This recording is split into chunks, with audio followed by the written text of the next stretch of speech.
Okay, so welcome back to the Cracks in Postmodernity. We have a special guest, Zach Langley Chi Chi, who is an American drag queen in Japan and the host of I'm So Popular podcast. So thank you, Zach, for joining us. Konbanwa. Thanks for having me. I want to start just by trying to understand your philosophy of drag. What does it mean to you? Why is it significant? All of that.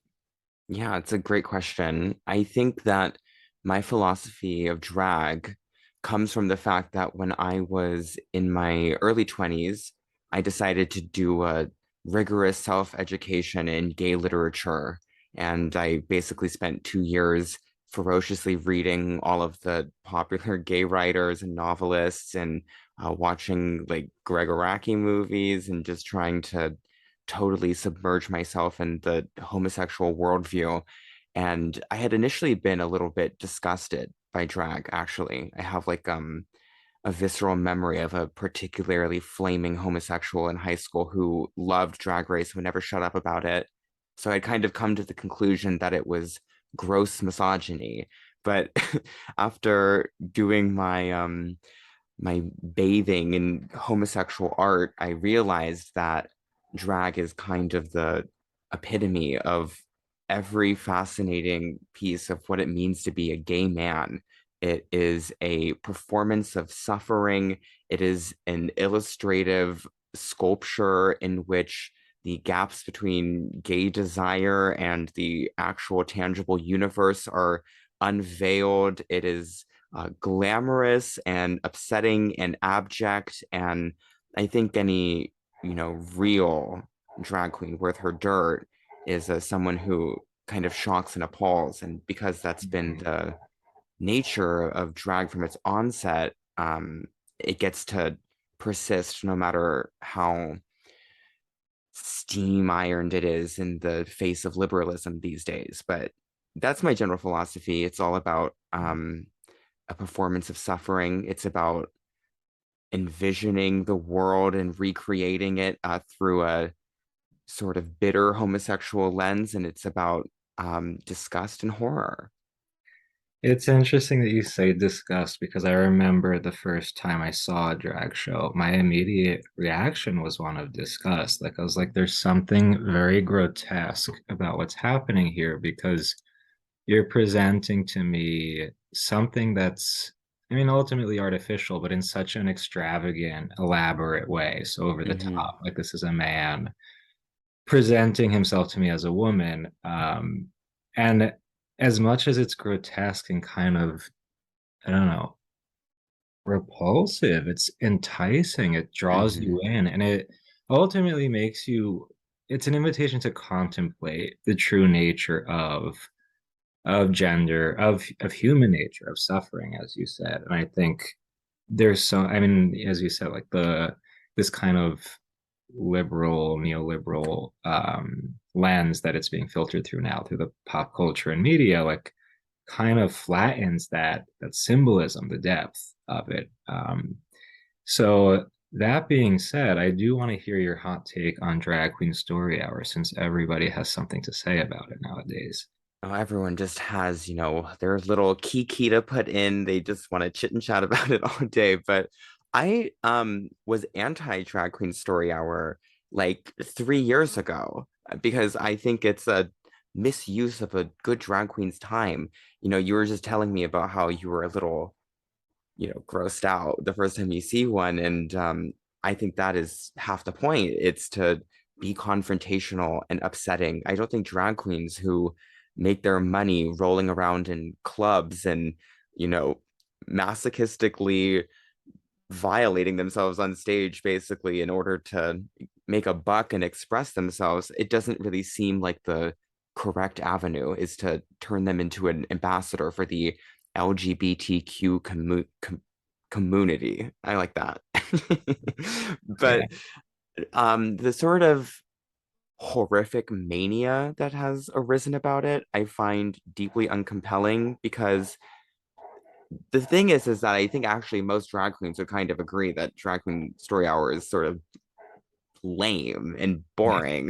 Like I think most would, but the ridiculous reaction to it comes from this obnoxious tendency from both the left and the right, which is the all-consuming fear of pedophilia and the urge to silence and censor every art movement in the name of protecting the kids. You'll always hear this. And, I'm totally here for the abolishment of Drag Queen Story Hour, but not if it's for some ridiculous phantom of pedophilia and grooming.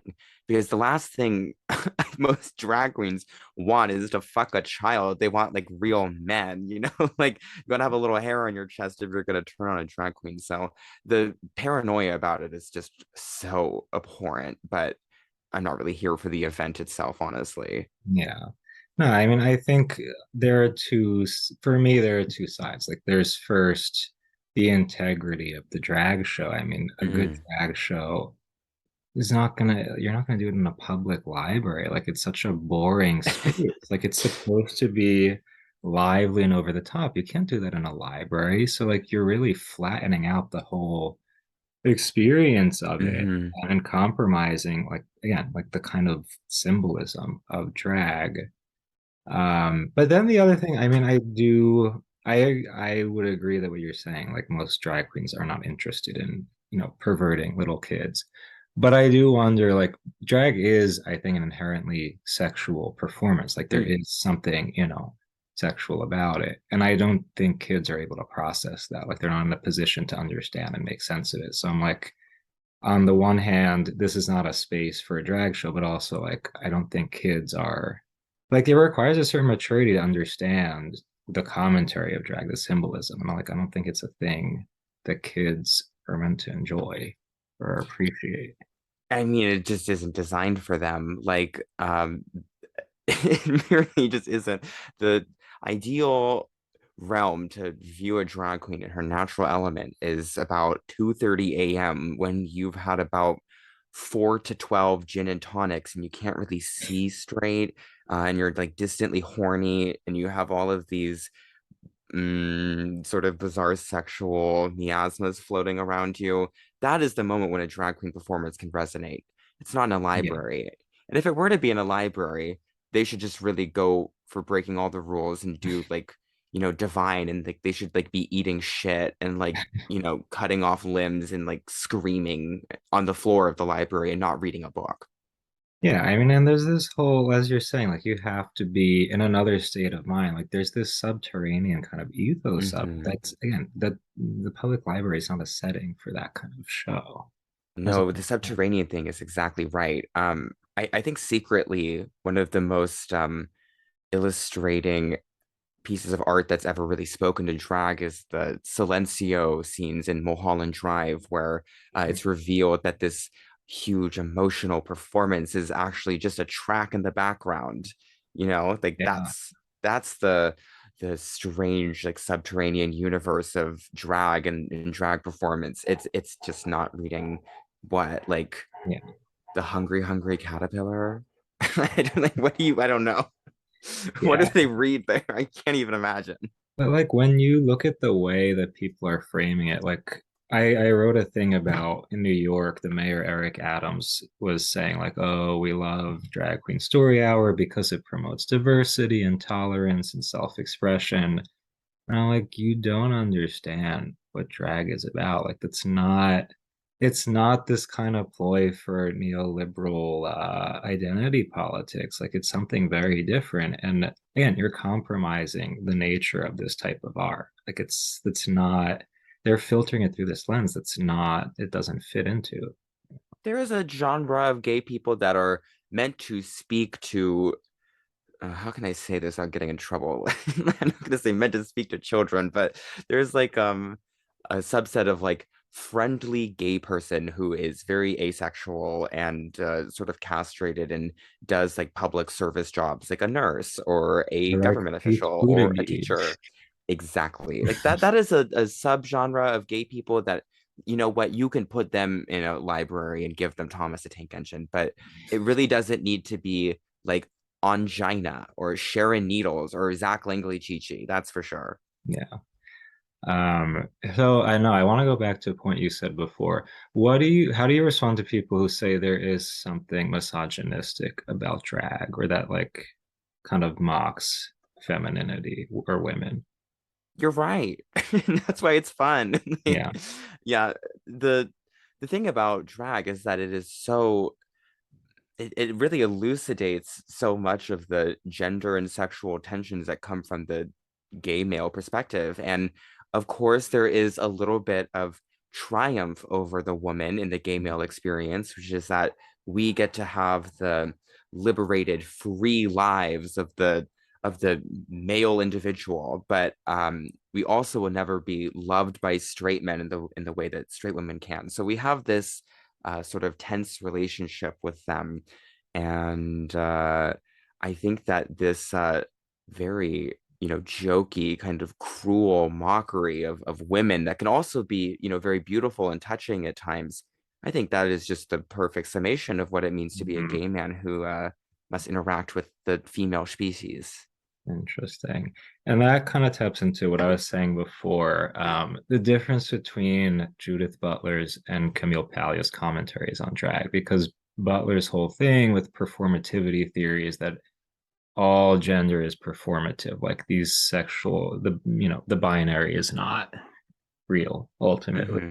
So that drag is kind of a commentary. It's like the performativity of drag is a commentary on how all gender is performative and is not essentially real. Whereas Palia, she's saying that the performance confirms the gender difference, that there are these metaphysical essential differences between male and female, and that drag is highlighting it by making this show out of it, this elaborate kind of, Hmm. you know. And I feel like, I mean, obviously I agree with Palia more, but I think what you're saying kind of confirms that, like, yeah, it's a commentary on this very real difference.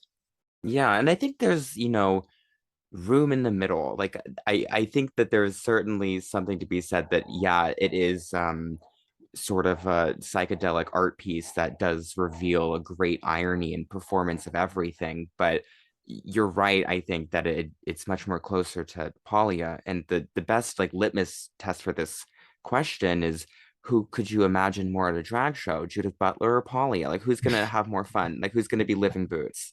Exactly. That's a good We point. all know who it is. We even know the answer. It's pretty obvious. Can you say anything about, like, do you think drag sheds any light on the trans experience in any way? Hmm.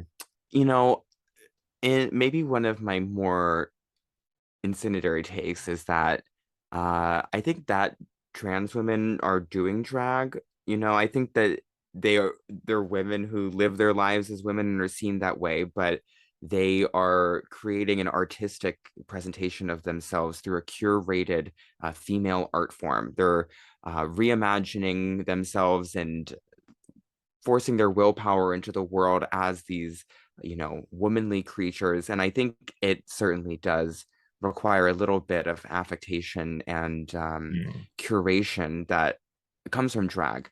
And of course, there's, a little bit of a divide, I think, between trans women who previously identified as straight men and transgender women who previously identified as gay men. Okay. And maybe the continuum of elevated female performance is a little bit more visible with trans women who were once upon a time identifying as gay men. Hmm. Does that make sense? Yeah, that's an interesting. Yeah. No, I I mean get that called, show. people think I'm trans all the time. I like whenever I like get popped up on like Reddit or whatever and people are discussing me and I'm name searching, they're always, when is she gonna transition already? How is she gonna deny herself? But Do you, I mean, yeah, like how do you feel when you hear those kinds of comments? Like, does that feel like something just super like foreign to you? yeah, I mean, what gay man hasn't asked themselves once or twice, like, am I really a girl? Like weepy in their eye, like clutching a book of poetry or something. But um, no, I'm a man. I love being a gay man, and there's just no way to stop that, unfortunately. So it's just kind of funny to me. I'm like, wow, you really don't know anything about anything. Interesting. Okay. So I want to go to some of your tweets, very fascinating tweets. So there's one a few days ago. It's where you talk about, what did you say?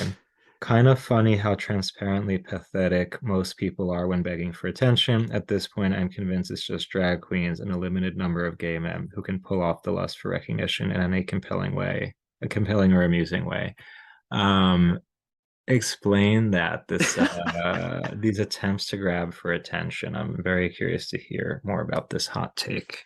Well, this is virtually like if Dante were designing some specific torture for me, it would be having my own tweets read back to me. But I think in that case, I was lately, I think this summer, on my own podcast, I've been reflecting a lot about the internet lately and sort of the terror of it.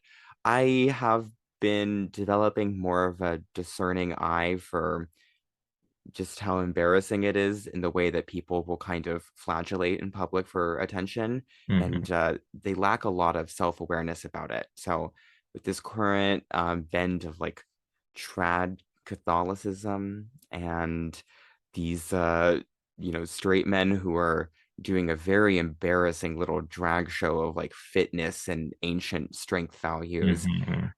I think that with drag queens and gay men, our, effeminate Oscar Wilde art interests gives us a little bit of elevation and an ability to turn it into a little bit of a joke and Yeah. an all-encompassing narrative. But with everyone else, these boring straight people, it just comes across as deeply embarrassing, don't you think? Yeah, I mean, I'm noticing how people, I mean, look, like everybody wants attention, everyone wants to be loved. This Sure. is universal. But when you bring social media into the mix, people really latch onto it as a means to project this need for attention and affirmation. But very few people do so in an ironic way. Like, I think the only way you could do that with integrity is to be like, yeah, like poke fun at yourself and be like, yeah, like I'm desperate for attention and that's why I'm posting this picture of myself. Um, but yeah, it's true that I think the vast majority of people don't know how to do that or are not conscious of the fact that they're desperate for attention. And like, I think you're right. Like, you see these kind of trad, whatever men who are posting Hmm. whatever about pictures of themselves, but also women who are posting thirst traps. Or another silly example, like this last weekend in New York, there was the big Bad Bunny concert. Everybody who went Ah. had to have their photo op. Like everyone is posing in front of the Yankee Stadium or on the subway. And I'm like, this is so loaded that like you really need to perform your cry for affirmation to prove that whatever. It's like, first of all, I didn't go because I didn't want to spend $400 on a ticket. Uh-huh. But I was like, if I went, I would have taken stupid pictures of myself, but I would have presented it in an ironic way because, like, I can't take myself seriously and post it as if it's a serious thing, like, without that meta irony. Like, I just don't feel like I have integrity.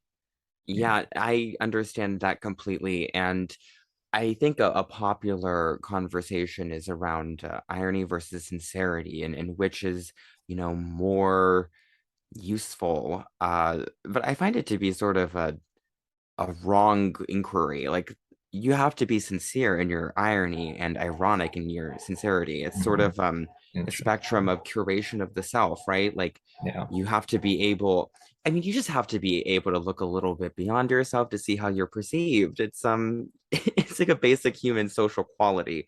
And the internet puts up a lot of obscuring borders that makes it very challenging for people.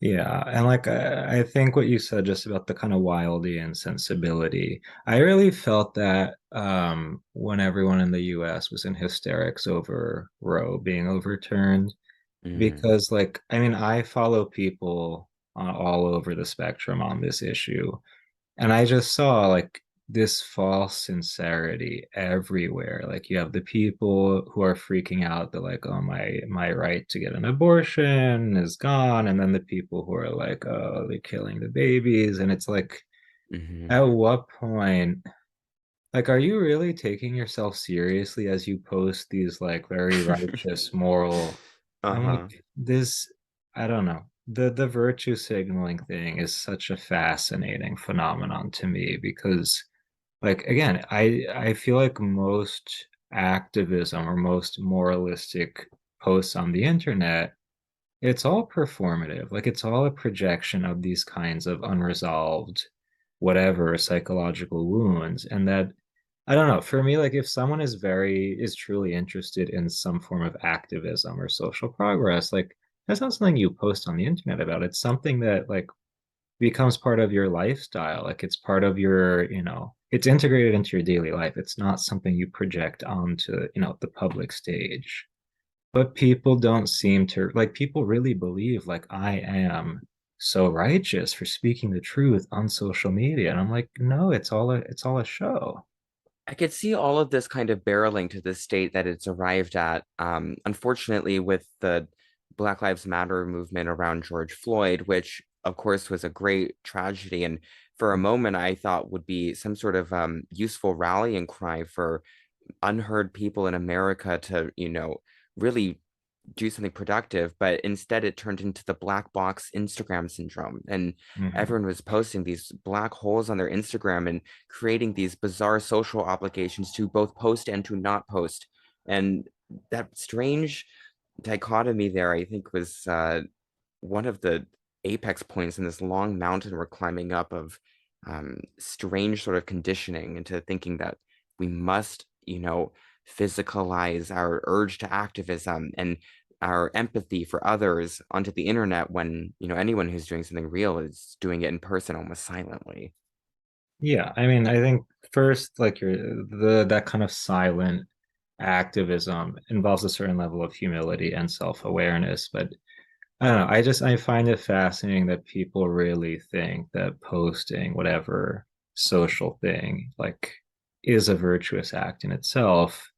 It really reflects the disintegration from Yeah, between our social media presence and our everyday lives. Because a lot of people who I see posting stuff, like, live very mundane, kind of self-centered bourgeois lives, and I'm like, at what point do you see the cognitive dissonance here? exactly. Like, we lack the capacity for that level of self-awareness, of self-critique that Very Wilde, true. people like Wilde had, were super self-aware of his contradictions. Absolutely. I mean, I wonder what kind of like development or gift or talent it takes to be able to be self-aware, but the quality seems to be rapidly diminishing the further we plunge into modernity. Yeah. Hmm. So, and going back to the original point there about the tweet, do you have a lot of other things that you say, kind of psychoanalyzing straight Uh-huh. men? I'm curious to hear Oh, more. You know what? I'm curious to hear your analysis of straight male masculinity in the US versus Japan. Like, what differences, what similarities do you see? well, I think like America, I think masculinity is facing, a difficult times in the face of gender equality. I think people are struggling to imagine their new social roles when in Japan, especially women are frequently making, more money than men are, Mhm. or on the same level as them. Is that like a, I forgot, is America still running with the narrative that women like make less than men usually? Yes, Oh, okay, I'm well. still there. Huh. I mean, and then like, you have the fringe, like, internet people who are starting to say, like, oh, men are, disenfranchised and fight Right. no bosses, but that's not the neolib narrative. Of course. Okay. Well, I think the problem is a little less worse in Japan because I think the social roles are very baked into the public conscious and um still to this day the kind of early 2010s image of the shrieking, I guess it was earlier than that, like maybe mid 2000s, like hairy shrieking feminist, like I always think about that Legally Blonde like lesbian Oh character. yeah, Yeah, that Edith character Wexler, yeah. that persists in Japan, and people are quite irritated and irked by people who must inject social justice into the public conscious. So, like, we're trying to be polite and serene, so nobody wants to hear a mosquito buzzing about. But Mhm. um, so, despite it being a little less worse there, I think that men in this country do have a very long history of a very precise role, and um, because of that, the expectations for them are very different. And Japanese men, I think, mature a lot more slowly than men in the West do. And I've heard this as well from plenty of Japanese people, but your 20s to 30s is kind of like when in America you're 20 to 22. So men are kind of like very still boyish and rowdy and misbehaving all the way up until 30. But as soon as the baby's born, things kind of, change a little bit. But my ultimate sort of conclusion about it is that I much prefer masculinity in Japan because I rarely see any of the sort of whipped celery men who like just listen to what they're told by their girlfriend and adopt their social views and politics and hobbies and fade into a sad golden retriever and the domestic lifestyle. I think men here are still uh, God, I sound like a fucking like I sound like a conservative, like the talking head here, but they're still very masculine, and I don't think that's like useful for the progress of society. I just think it's Mhm. really hot. I mean, my observation, I mean, I really don't know much about Japanese culture today, but I have seen, I see a very big difference in my interactions with men in general in the US versus men in Europe, the Mediterranean, because that's where my roots are. Mhm. I see a real difference just in just self-awareness, sense of just integrated personality being more integrated, but also in the way that men live friendship, because like in Europe, there's more of a sense that like you're supposed to show that you care about your friends, like not in like a super sentimental way, but like you're supposed to be transparent, you're supposed to be affectionate, you're supposed to be available. Whereas in the US, I feel like men just don't have the capacity to do that. Not only that it's frowned upon, Right. it's just like psychologically, maybe it's because you're saying like this kind of youth thing that like takes men a while to grow up. Like I see a real immaturity in relationships, like a lack of intimacy and availability. Very What do you true. see in terms of relationships between men in That's a Japan? great question. I'm glad you led me on to that. That was kind of like the key point I was Yeah, missing here is that, men in this country have very, very intimate, close relationships with each other interesting. because it's not frowned upon, but it is less common for women and men to be sharing a social scene. And when you're in Shinjuku, it's mostly men. And every once in a while, there'll be maybe one or two girls, and they'll usually be dating one of them. Hmm. Um, and in fact, in my office, it would be very strange if I went out to lunch with any of my female Japanese colleagues. Oh, People would think it's a little questionable. interesting. So the friend groups are very solidified, and I think the art and you know especially anime and filmmaking really emphasizes just how strong those bonds are with each other. And in comparison to the West, you can kind of see like a dismantling of it to a degree. I mean, it seems, at least from my perception, I haven't been back to America in over 4 years now, but it seems that there's like less of an emphasis on typical like male bonding activities like sports or I know that Greek life and fraternities are really being quickly dismantled. And Hmm. um, despite the fact I was never really a smash hit on my basketball team, my fraternity was a really wonderful experience that very much shaped my worldview. Hmm. So since we're on Japanese men, do you have a hot take on Mishima? I Oh, don't know of if I'm saying course. it right. Tell me the hot take. Everyone is wrong about him except for me, and no one should be allowed to read him unless they apply directly to me, and then I will decide if they are allowed to or not. The hot No. take is just that no one understands what he was doing. People imagine him as like a samurai conservative, political bodybuilder. The fact of the matter is like he's like a prissy queen. He never got that fit. I mean, he was like ripped, but I mean, he never got like big or anything. He was never that phenomenal.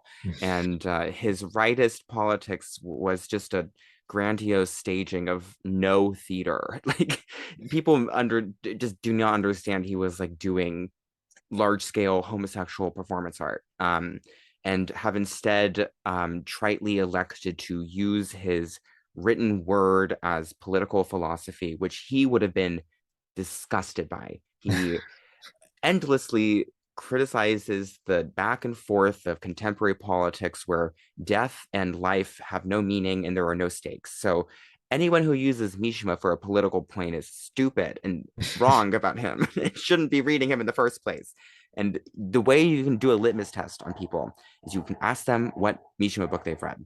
And if they Oh, say they have read Sun and Steel and nothing else, they do not know what they are talking about. They have to have read either Confessions of a Mask or Forbidden Colors, or like, for fuck's sake, like, I don't know, anything. It's like, but if it's only Sun and Steel, they're deceiving you. okay. Well, I have to plead guilty because I've only read some. No, wait. I read Sun and Steel, and then I read two of the short stories But that's in. great. What is the collection of short stories? Death in Midsummer. Probably. The one you might have read is Patriotism, which unfortunately also is in the same vein. Well, I read the one where he was at school and he smoked the cigarette with the older kids Uh, and he choked on it. Um, I and don't then remember the title, unfortunately. yeah, and then there was one, some Saint Sebastian related one.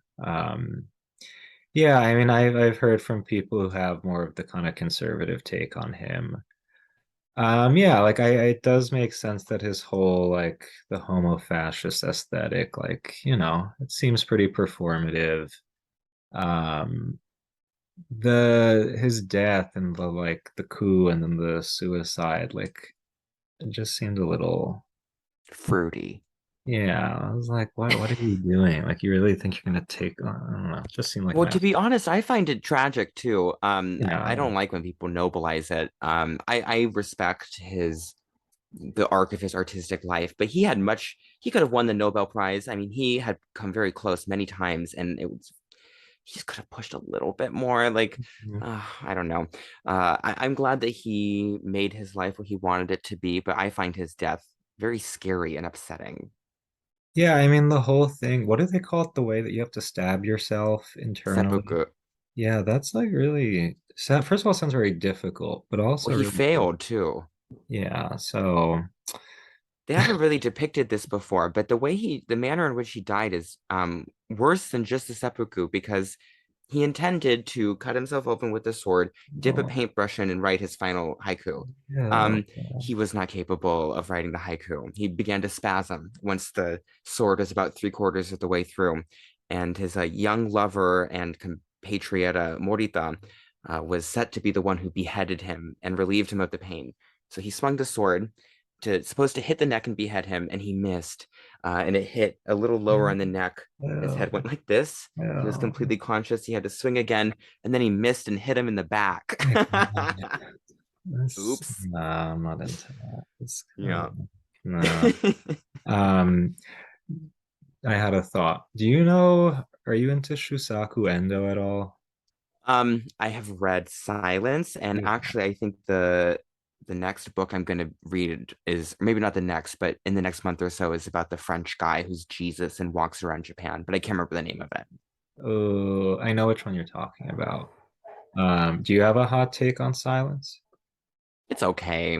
Okay. I wasn't very moved. I mean, I think a lot of writers of his age, there's a formalism that isn't quite so heart-wrenching, and Kawabata also falls into that a lot, where he definitely has beautiful, mournful, melancholic feelings, and Endo definitely does too. But too bad it just doesn't really hit because the formalism is so severe. But it's not a bad novel, and I love the Scorsese adaptation.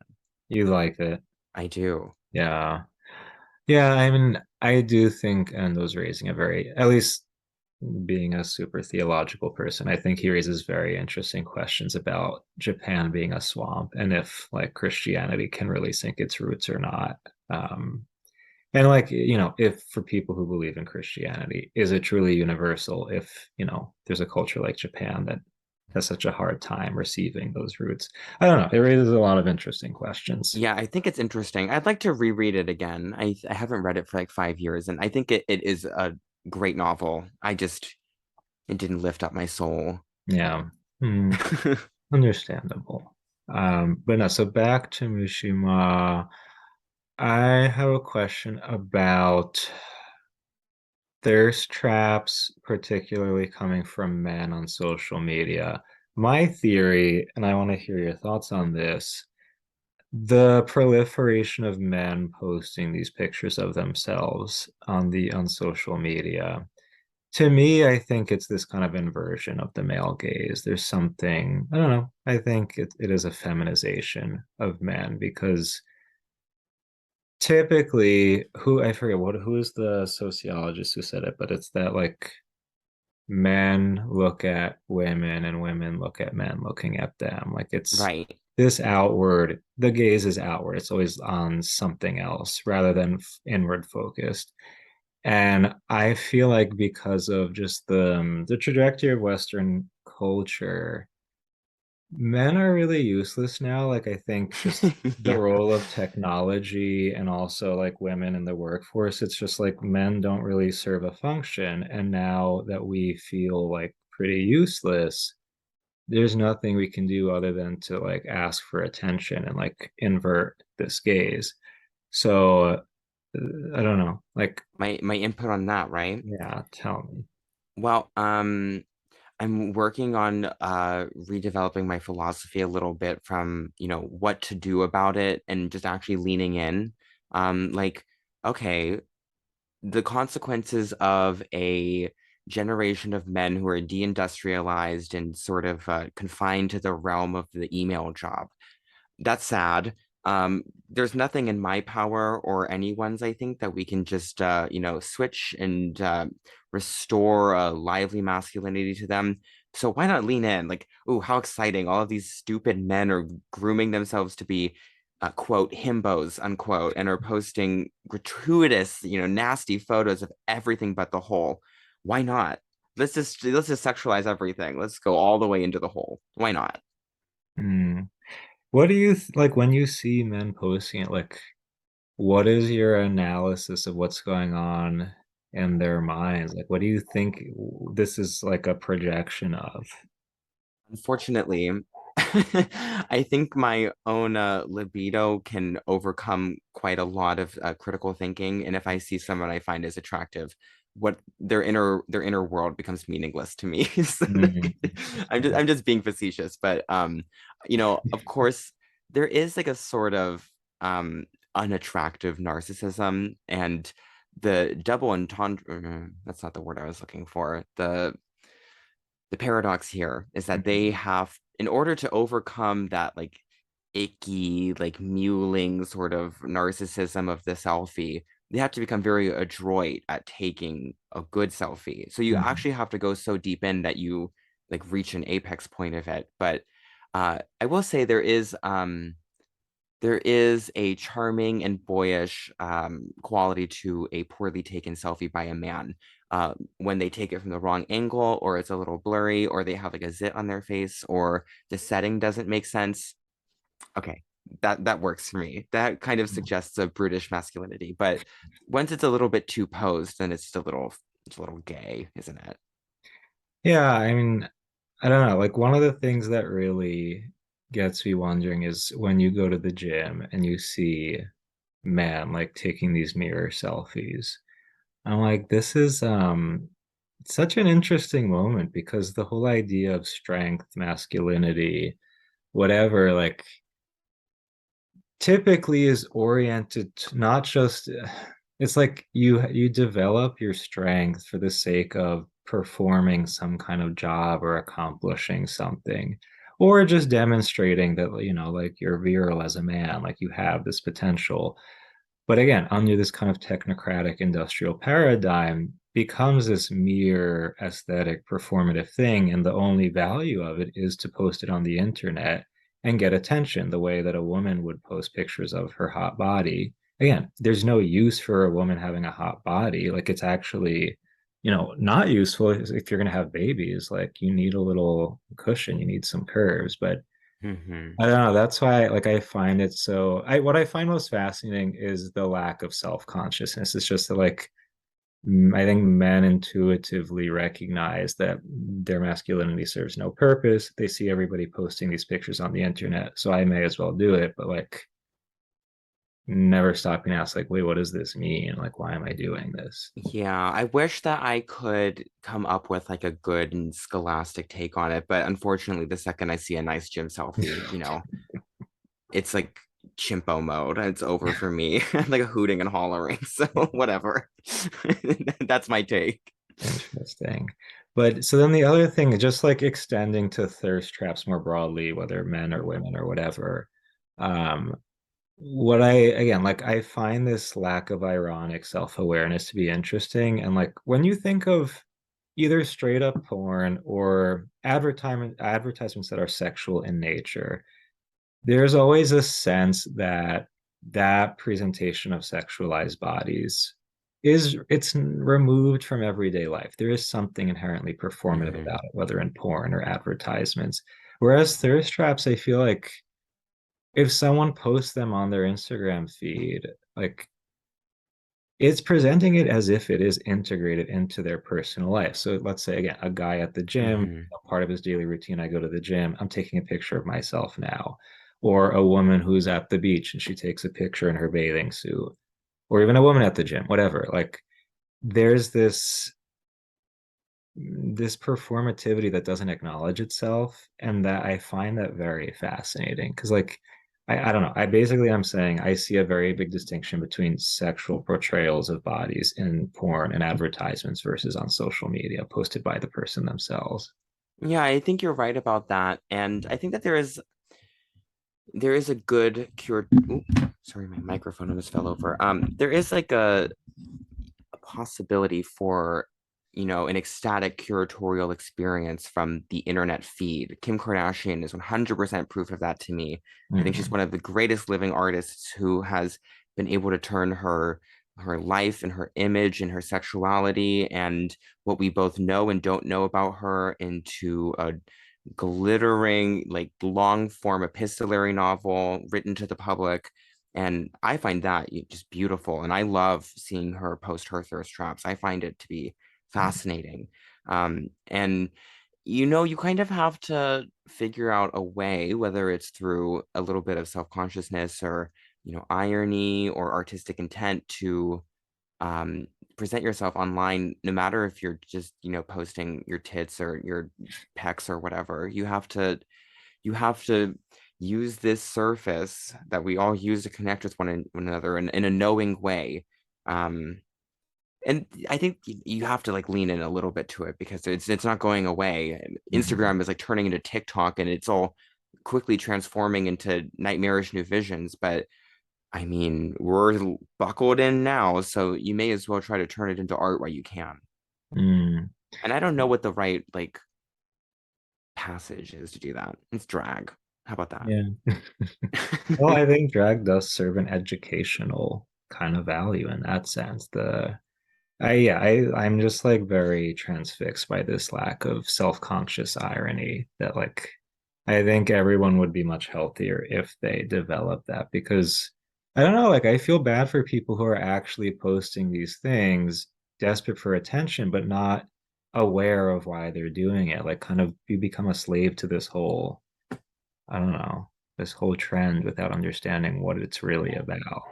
I think the only people I've encountered that give me that impression are kind of like Instagram influencers, and Mhm. even that I'm like not so sure. It's like more like um these like very bourgeoisie like 200,000 follower accounts or whatever, or like ex-reality TV personalities that I thirst follow and stuff. Sometimes I see like the nasty lack of self-awareness there, but for the most part, I think at least the people I hold in my life seem to have a little bit of a winking eye towards the whole thing.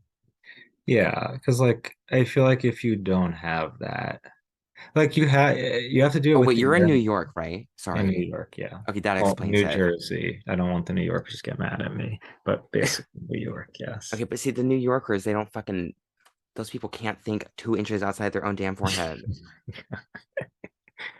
Yeah, You know it's true. I The know. the wretched psychic calamity is centered out of New York. I'm sure of Yeah, this. New York's a special place, to say the least. But yeah, I mean, it's like I think at a certain point you have to acknowledge this need for affirmation, this need to feel approved of, is ultimately not going to be fulfilled by Mm-hmm. getting these likes. Like that's obvious, but again, if you're posting stuff without that ironic self-awareness, like, yeah, I'm posting this picture because I want people to like it, so then people will make me feel good, but ultimately it's Mm-hmm. not going to do it. It's like that's such a, I think it does become, at the risk of being like overly sentimental, like it does end up becoming this kind of toxic dynamic that you keep posting, hoping that eventually I'm going to be satisfied. But like, again, like at a certain point, you have to realize it's not going to happen. Like, Mm-hmm. it's not going to come from there. Do it by all means, but just do it consciously of, the irony of it all. Sure. Yeah. Any hot takes on TikTok since you mentioned it? I don't like it. I don't like looking at it. I don't like thinking about it. Even when there's like hot guys on it that I like want to like leer upon, the medium makes me feel very unstimulated, Do and you I think find it, it's like a ploy to like send demons into the cosmos and possess yeah, the people? Yeah. it's like literally like an ancient like Chinese like demon from like the fourth century, like come back to like rip the world apart. Yeah, I mean, I have friends who said they fell asleep watching TikTok and then had That's demonic not okay. dreams. That's No, but like fucked they said up. they had demonic dreams after. So like I think there's definitely something in there. I don't have a TikTok, but Instagram is bringing me close, so can't Hmm. escape the demon. Basically, everyone has a TikTok if you have an Instagram, even if you don't want to watch those just unfortunate reels, like mass pushed out of the third world. It's like, I don't even know what country these people are in, and they're like throwing like goats around and like doing little dances and like broken down buildings, and it all like seems that it was shot on a flip phone in 2007. Like, Yeah. and it just like is constantly like rotating at you, and you can't run away. It will always come back to you. Yeah. I mean, the demons aside, I do find it scary how it is breaking down people's attention spans and capacity to like think critically. Like it's Hmm. making people stupid. People can't even watch a movie now. No, I can't. I can't watch a movie anymore, unfortunately. Yeah, I'm trying to detox. It's hard though. Well, you got to go. The trick is to go to the theater because then there are Yes, rules. Then you you're right. cannot. So go see, if you're near New York, there's so many art theaters, baby. You can go see Yeah, all sorts of stuff from 30 to 40 exactly. years ago. It's a great time. That's why New York is great, even though everyone's crazy. Yeah, no, we need boundaries, we need limits, because otherwise we're just gonna go all out and Mhm. lose our minds.